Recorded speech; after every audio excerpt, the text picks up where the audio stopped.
অসাধারণ বৌমা, দারুণ। আমার আজকে দুধ চা খেতে ইচ্ছা করছে। ভাবি আমার না দেরি হয়ে গেছে কলেজে, তুমি একটু তাড়াতাড়ি নুডলস বানিয়ে দাও। আমার জন্য এক কাপ গ্রিন টি আর 2টা ডিম পোস্ট চলবে। এত কথা বললে বৌমা কোনটা মনে রাখবে? তোমার রুটি কম দূর, আবার তো এইদিকে ক্ষুধায় মরে যাচ্ছে। 2টা ডিম পোস্ট করতে এত সময় লাগে? মা গো, আমার না খুব খিদে লেগেছে, যাও না আমার জন্য বাটার দিয়ে 2টো পরোটা ভেজে নিয়ে এসো। ঠিক আছে মা। মায়া, আমাকে এক কাপ কফি দাও না প্লিজ। তুমি ঘুমাবে? হ্যাঁ।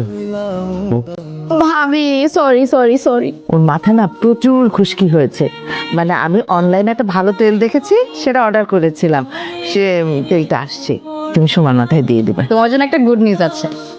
কি গুড নিউজ? গুড নিউজটা হলো তোমার আজকে চিকেন রান্না করতে হবে না, আমরা সবাই বিরিয়ানি খাবো। ওকে? এই যে দেখো দেখো, আজকে কত বড় একটা মাছ পেয়েছি। হাই হাই, দেখছি কি কাণ্ড! এত বড় মাছ কিনতে গেলে কেন? আরে তুমি কি বলো, বৌমা এসেছে, তাকে মাছ খাওয়াতে হবে না?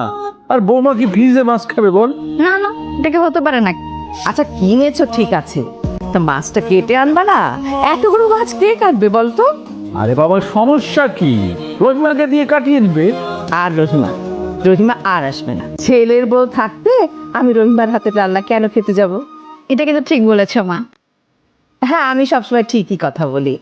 এই বোমা, তুমি যাও বিরিয়ানির মশলাটা বেটে নাও, আমি লাউ কোটাকুটি করছি। হ্যাঁ, আর ওই যে মশলা বাটা হয়ে গেলে তারপরে তুমি মাছটা কুটে নেবে, তোমার মনের মতো করে পিচ পিচ করে কাটবে। হ্যাঁ, তারপর লাউ দিয়ে মাছটা রান্না করবে, আমরা সবাই মিলে মজা করে খাবো। বোমা, সামান্য একটা মাছ কুটতে তুমি এমন কেন করছো বলো তো? আচ্ছা, তোমাদের বাড়ি কি কখনো এত বড় মাছ আনেনি? অনেক বড় মাছ তো, তাই খুব নার্ভাস লাগছে। চেষ্টা করলে মানুষ কি না পারে মা। কাল থেকে একটু আগে আগে রান্নাটা শেষ করার চেষ্টা কর। এত খাবার, আমার মুড়ি ঘন্ট কই? আজকে শুধু 2টা আইটেম করা হয়েছে, মাছ ভাত আর বিরিয়ানি, যে কোনো একটা খেতে হবে। সবই খাবো, কিন্তু ওইটা তো আমার পছন্দের খাবার। সোমা তো বলছে তুমি মুড়ি ঘন্ট খাবে না, তাই তো বিরিয়ানির আয়োজনটা করলাম। ভাবি, সবসময় ছোটদের কথা শুনতে হয় না। তুমি আমাকে জিজ্ঞেস করতে পারতা, খাবারটা তো আমি খাবো। বাবা রাগারাগি করিস না, বউটা সারাদিন অনেক কাজ করেছে, খেয়ে নে না। কিন্তু নেক্সট টাইম যদি এমন হয় তাহলে আমাকে খাবার টেবিলে ডাকবা না। তাহলে আমি এখন বসে পড়ি। কি বলো? তুমি কেন বসবে মা?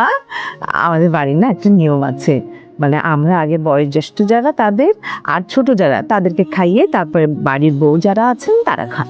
তুমি বরং আমাদের কিন্তু সার্ভ করো।